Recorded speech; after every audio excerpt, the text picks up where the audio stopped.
Welcome to 1,001 Ways to Cope with Stress.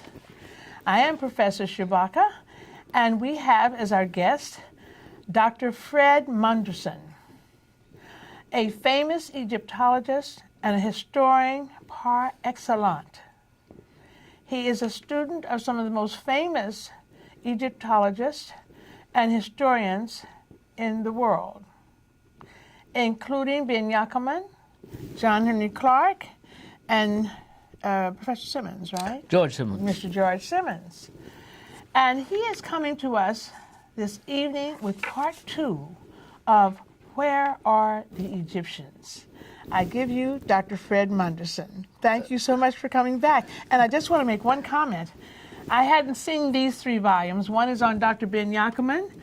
The other is on Egypt Essays on Ancient Kemet, and Where Are the Kamite Kings? And Where Are the Kamite Kings? Huge books. I mean, he's written so much. Over 30 volumes, over 1,000 articles, and of course that series that we've just done on Obama, which is an excellent, not trilogy, but it's 4. It's actually 4. 4 books, right. Yeah. So again, thank you so much, Dr. Monderson, for being here with us and for sharing your great knowledge and depth of information with us. Well, thank you very much for welcoming me back to part 2 of Who Were the Ancient Egyptians. You must indulge me because I have a lot of information I'd like to throw at you today, metaphorically speaking, but and time is short. But I wanted to begin with, first of all, this centerfold piece that was published in the Daily Challenge on March 1, 2000. It is entitled A Tribute to Amun-Ra. He was the god of the new empire god of Egypt. He was housed in Karnak Temple. But even more important is a letter that was written by Dr. Ben to the Daily Challenge. If you will permit me, I'd like to read the letter. Absolutely. Because the letter, in essence, reinforces Dr. Ben's admonition to me that caused me to choose this subject area as my area of expertise. This letter is to the editor of the Daily Challenge, and it says, in essence, today I recognize Brother Frederick Monderson as a stalwart in the field of Egyptological Nile Valley research. Fred Monderson has been a student of mine since 1972. He possesses many of my works in first edition that with the deepest appreciation I subsequently endorsed. Having read my books and traveled to Egypt, ancient Kemet, with me on several occasions, Brother Monderson has written nearly 400 pieces of African history and local social, political, community matters. Actually, that time I had written 400, but now it's over 1,000. These works were published in your New York City's only black daily newspaper, the Daily Challenge. So he's writing the editor. To the editor. Yeah. In this pyramid of black consciousness, he has enlightened the black community on the efficacy and significance of African history and culture. The Afro Times and New American newspapers were also vehicles in this undertaking. It's a family of papers. In manner reminiscence of my efforts and with the style I endorse, Brother Monderson has borne the torch of black enlightenment in New York with dignity and a revolutionary fervor that I admire. Years ago, at one of Dr. Lewis's dinners honoring my efforts at the Mini Sink in Harlem, I'm reminded of Fred Monderson's statement, Dr. Ben, as you move along life's path and your vision becomes cloudy and you look for someone to pass the baton to, look for Brother Monderson, for I'll be there. On my tour of Egypt in the summer of 1997, participants were given an assignment in Karnak Temple. Mr. Monderson's assignment had been to locate and report on the name of Ramses III in that enclosure and elsewhere on the tour. While somewhat disappointed with the reports or lack thereof from the other students, I was impressed with Brother Monderson's studiousness and attention to detail of a historical nature in regard to his assignment, Ramses III. My response was, everybody failed except Mr. Monderson. Well, perhaps you and you. There is a tape recording of this statement. The author of several books on ancient Kemet Egypt, consistent with the dynamics of African historiographic reconstruction. I endorse the efforts of Fred Monderson's continued research and his endeavors as a tour guide to the land of ancient Kemet. It is my firmest belief he will continue to educate and enlighten our people regarding the strengths, significance, and utility of the ancient Nile Valley heritage. Incredible. With respect and warm affection, I close, and he signs, Dr. Yosef A.A. Benjana is a researcher, Black African nationalist, author, lecturer, tour guide, elder in Harlem, New York. Incredible. So this is something I found rummaging through my archives, and I thought I wanted to share it with you. Absolutely. Well, we thank you very much for that.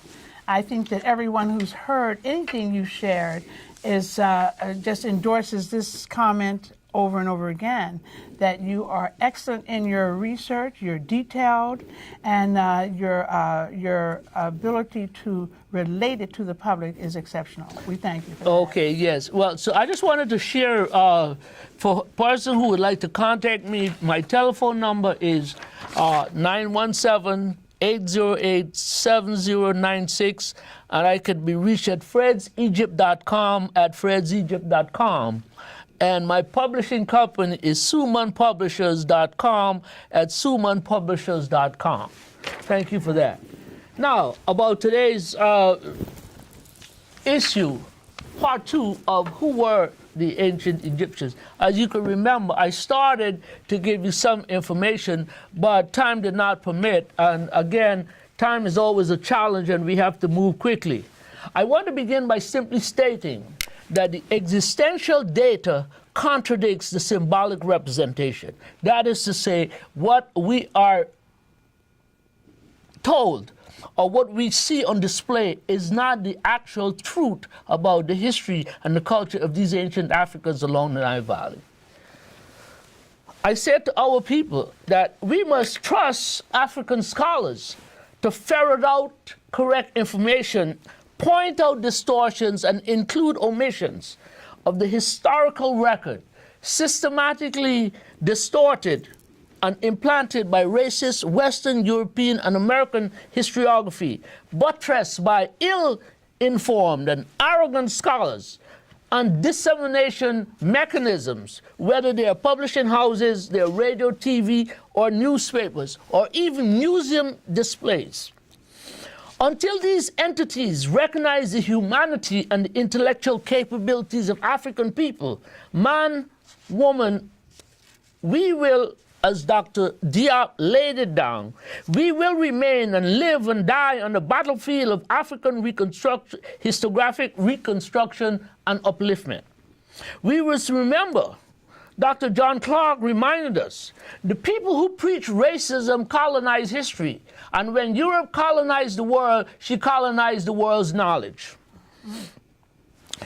In this regard, we must be aware that in the 19th century, especially when the great body of Egyptological data was recovered from the earth, Europeans who did the scholarship were writing to a European audience. There was an emerging penny press that disseminated the information that had no pushback, as we would say. That is to say, there was no truly critical Afrocentric viewpoints that were expressed as the information began to take hold and information became solidified that this is the way it was, which was not. We were fed falsity that became ossified in the historical record. In this regard, they were writing, as I said, to the penny press, and the use of terminologies and the creation of descriptions of Africans painted a picture that was satisfying to the European, but was totally debasing of Africans. Underscoring the efforts to displace Egypt and Africa, Petrie, Flinders Petrie, he's the father of modern Egyptian archaeology, was chief among those who twisted the record. His migration thesis was rejected because racist machinations drove his model.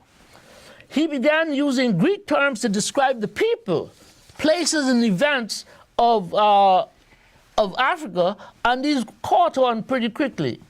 Remember that Dr. Ben Johannan insisted that we use indigenous names. Of course, he introduced many Afrocentric motifs that became popular later on.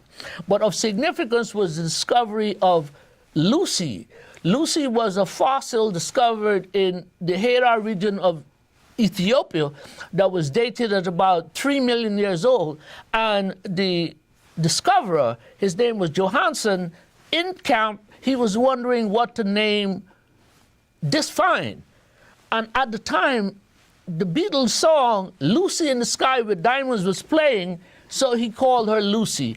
And Dr. Ben said, no, her indigenous name is Denknesh. So this was actually a challenge to Petrie's naming. All of this here is a result of a built-up misconception of how the history is actually been portrayed. But we must be informed that in 1974, at the Cairo Conference, UNESCO, United Nations Cultural Organization, affirmed the fundamental blackness of ancient Egypt.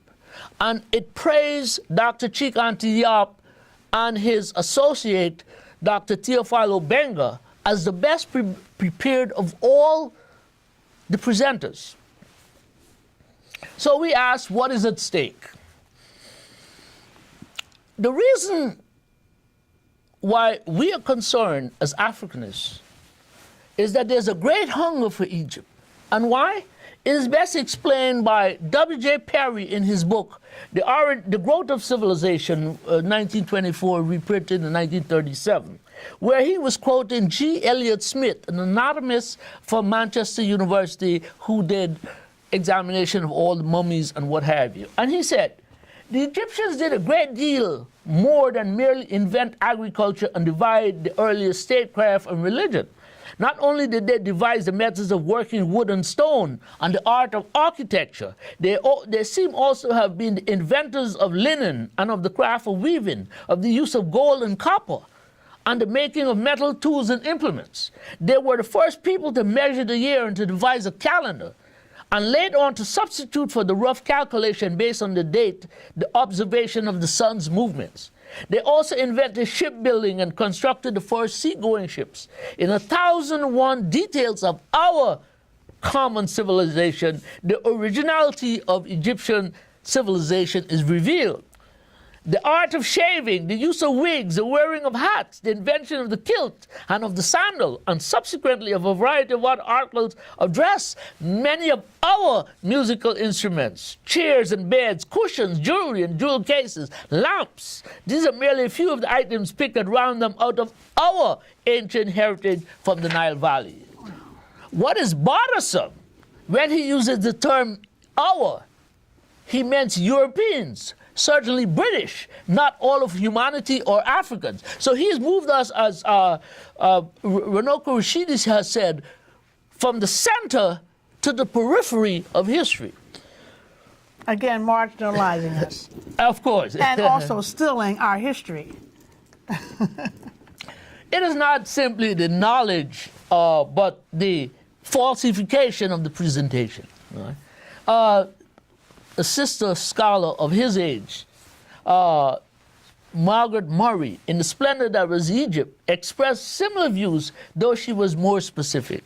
She noted, for every student of our modern civilization, Egypt is a great storehouse from which to obtain information, for which the narrow limits of that country are preserved, and the origins of most, perhaps all, of our knowledge.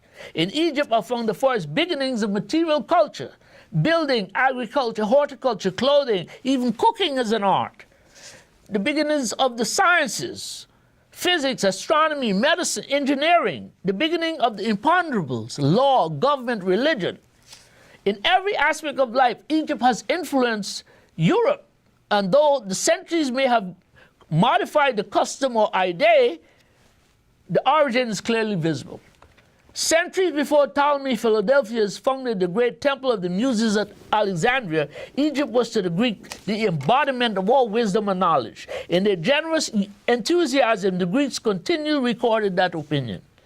And by their writing, they passed on to later generations that wisdom of the Egyptians, which they had learned orally from the learned men of the Nile Valley. These Africans were teaching these people. Today, it's rejected that's how it's been. Murray continues that Egypt was the supreme power in the Mediterranean area during the whole of the Bronze Age and a great part of the Iron Age. And as our present culture is directly due to the Mediterranean civilization of the Bronze Age, it follows that it has its roots in ancient Egypt.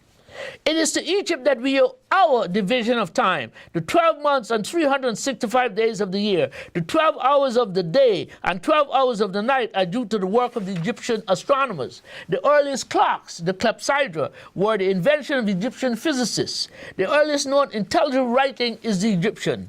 So too are all the earliest recorded historical events. It is due to the passion of the Egyptians for making records that so much has been preserved of their history. Now he says, she divorces our from there, and their literature, and their religious beliefs, and their religious ritual. This passion for writing made them, again, the first actual writing materials, pen, ink, paper, materials which could be packed in a small compass and carried because they were light. Now, in Asia, where the supposed originators of Egyptian civilization, the Caucasians, came from, they invented the stone tablet.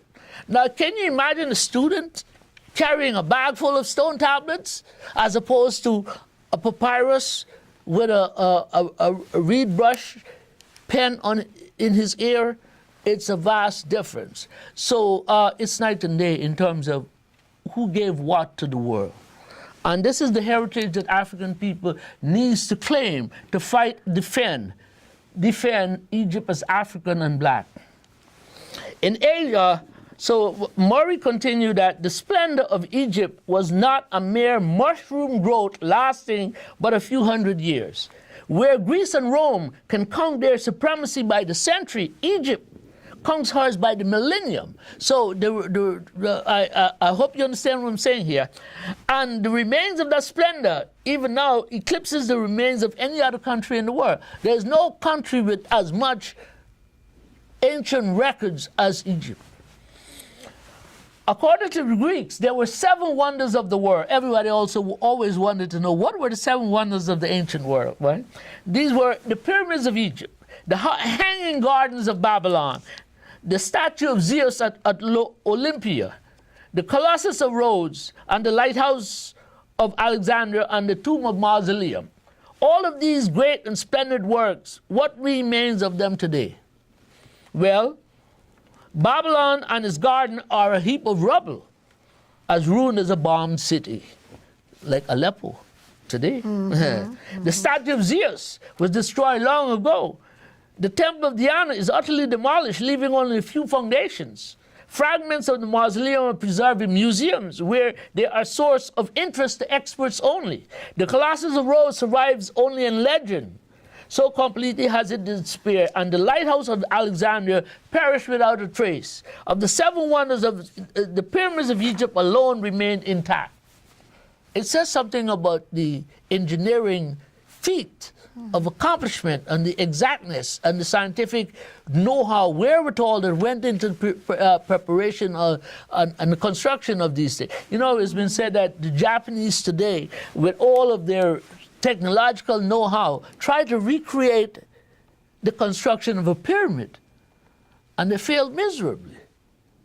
But these Africans had patience, enormous material resources, and an ingenuity unmatched in this early time. We're looking at a people who wrote on a tabula rasa, which is an empty slate, where they had no one in which to copy. Practically everything we do today has been done before. But these people were writing the first of everything that world has come to benefit from. Okay. And the Africans were at the forefront of this. And this is what we have to recognize, reclaim, and defend. Absolutely. Now, to state my case, Dr. Cheek Anta Diop, one of the great scholars of all times, he has this wonderful work called African Origins of Civilization, Myth or Reality. Why he says that is because who's going to believe that the Africans actually originated civilization? So he's entitled it Myth or Reality. Right? He, in order to arrive at his defensible positions, he utilized totemism, which is practiced in Africa, circumcision, which is one of the earliest forms of health strategies employed, kingship, cosmogony, social organization, matriarchy, kingship of the Meroitic Sudan and Egypt, cradles of civilization in Negro lands, and much more, just to make his case. Ivan van Sertima, one of the great lights of our age, and he has left a tremendous body of written knowledge that we could go back to time and time again. He said that the African claim to Egyptian civilization rests upon a vast body of evidence. Some are cultural, such as ritual practices of ancient Egyptian that can be traced back to Africa, his totemism, circumcision, form of divine kingship are distinct from the Asians. Some are linguistic. Diop proved that at the UNESCO 1974 conference that Egyptian was an African language for eons. The European scholars claim that that Egyptian was a Semitic language that was alien to Egypt, actually originating in Southwest Asia, Mesopotamia, in that area. Some indicate the shared techno-complex, which is to say that the forerunners of mummification and pyramid buildings were evident in Africa before we see them in Egypt. However, there are other evidences which he used, physical evidence in which he, Dr. Diop, of course, utilized the observations of the classical scholars. So what does all of this mean? It means that we know that Europe transitioned from the